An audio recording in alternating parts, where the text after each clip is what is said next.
braver la neige, la pluie, le froid, le vent, pour venir assister à cette conférence sur les exoplanètes, où on va justement rechercher la neige, la pluie, le vent, les tempêtes, et on va voir que c'est pas forcément tout ça que l'on va trouver. Alors voilà un peu le plan de ce que je vous propose ce soir. Donc, quelle est déjà la problématique pour détecter les exoplanètes? Alors, on dit exoplanète ou planète extrasolaire, hein, c'est la même chose. On va voir ensuite les méthodes de détection. Il y a plusieurs méthodes, plus ou moins puissantes, et qui se complètent plus ou moins. On va parler de la zone habitable autour d'une étoile et de la recherche de la vie. Et on va étudier enfin les quelques missions spatiales qui sont consacrées aux exoplanètes.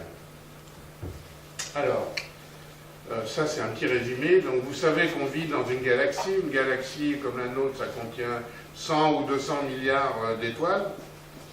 Et on pense qu'il y a aussi 100 ou 200 milliards de galaxies dans l'univers. Comme on pense que la plupart des étoiles ont une ou plusieurs planètes, je vous laisse imaginer le nombre de planètes qu'il peut y avoir dans l'univers.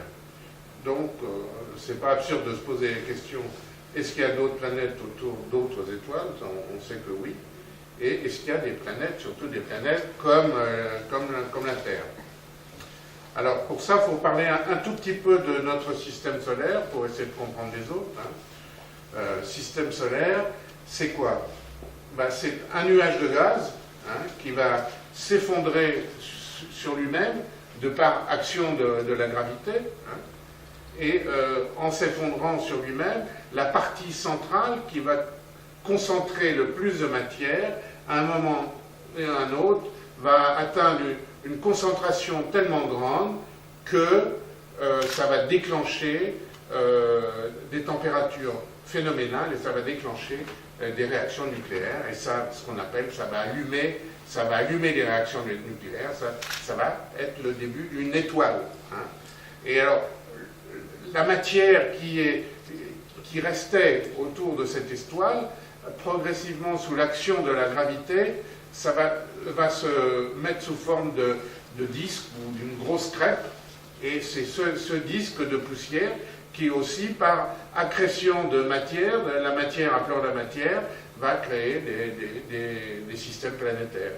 Et les petits morceaux qui n'auront pas réussi à faire des planètes, dans notre système solaire, ça va s'appeler les astéroïdes, par exemple. Voilà, donc c'est un cas tout à fait standard de formation de systèmes solaires et de systèmes planétaires.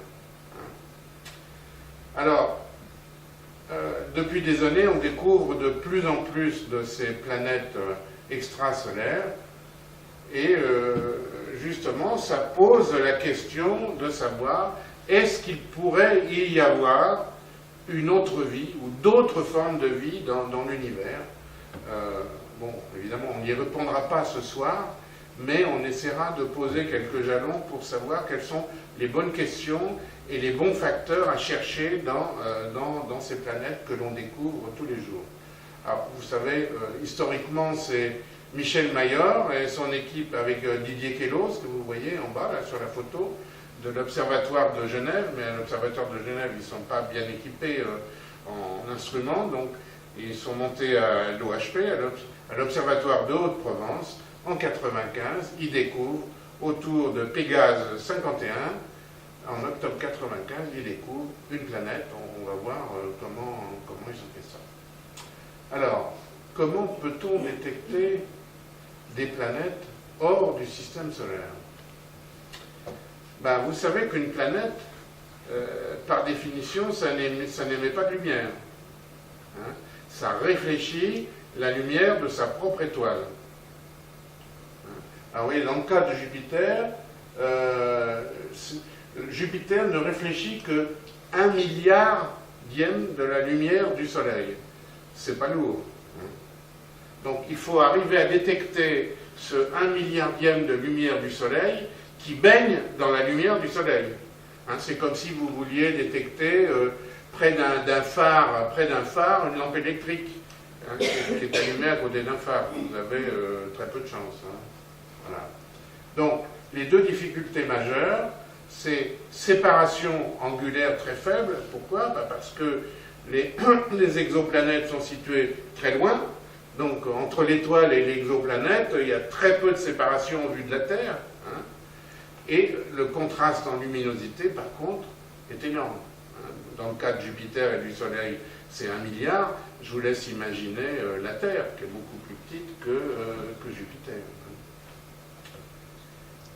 Et en plus, à partir du sol, les turbulences de l'atmosphère, c'est pas l'idéal. Hein, donc, on a voulu essayer d'imaginer ce que pourrait voir un explorateur situé à 10 parsecs du Soleil, et pour voir quelle serait l'amplitude du mouvement, du déplacement de ce Soleil par rapport à, si on tenait compte qu'il n'y avait que Jupiter, par exemple Jupiter et Saturne. Vous voyez, le déplacement, alors attendez, il est 0,0005 arcs secondes, 500 microsecondes d'arc pour Jupiter et Saturne. Si on ne tenait compte que de la Terre, ça ferait 0,3 microsecondes d'arc. Ce sont des quantités qui ne sont pas facilement atteignables pour le moment. Alors cette méthode de mesure, c'est ce qu'on appelle l'astrométrie, la vue directe du mouvement d'une étoile ou de ses planètes. Donc l'idéal, évidemment, ça serait de pouvoir faire une photo à distance d'une étoile et d'une planète qui tournerait autour. Alors vous vous rendez bien compte que déjà la prochaine étoile, c'est Alpha du Centaure, c'est à combien d'années-lumière? C'est loin. Hein, je ne me rappelle plus, mais c'est loin. Donc il faut déjà être capable de faire une photo, être capable de détecter cela. Alors j'avais écrit ce texte il y a 10 ans, voilà, en 2003. Et j'avais dit, je pense que dans les 10 ans qui viennent, on arrivera à photographier une planète autour d'une étoile. Eh bien bon, j'ai été trop pessimiste parce que c'est arrivé beaucoup plus tôt que prévu. Hein. En fait, c'est arrivé en 2004, juste l'année d'après, où j'avais écrit ça.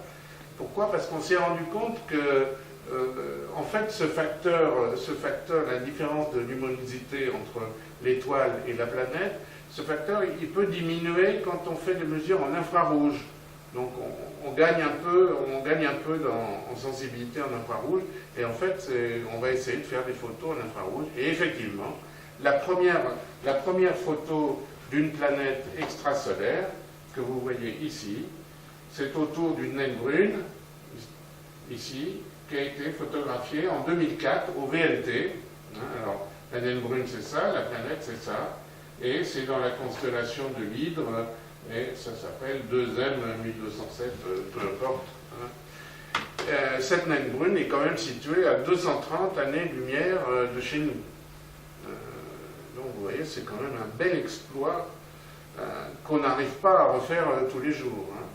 Mais Hubble, de son côté, alors Hubble lui est dans l'espace, hein, la photo précédente a été faite à partir du VLT, alors l'Atacama, mais Hubble qui est dans l'espace, qui peut faire des prises de vue 24 heures sur 24 et hors atmosphère, s'est intéressé à une étoile dont on se doutait qu'elle possédait des planètes. Cette étoile s'appelle Fomalhaut, et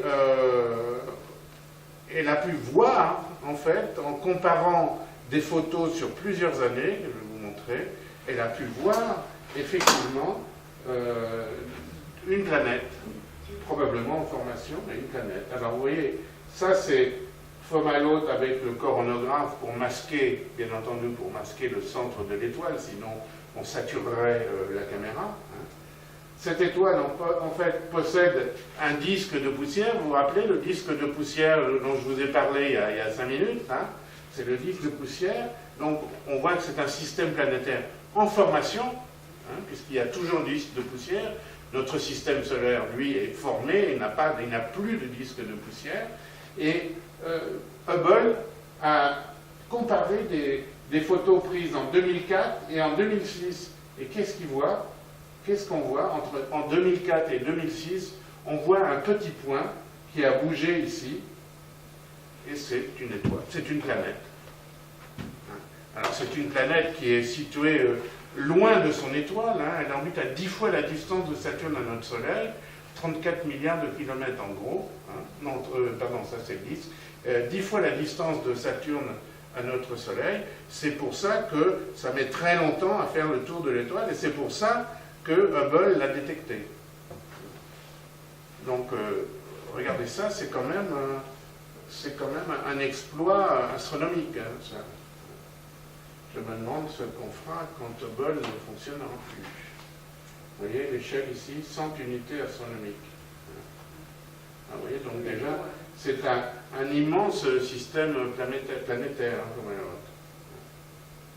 mais c'est formidable de pouvoir voir un disque planétaire de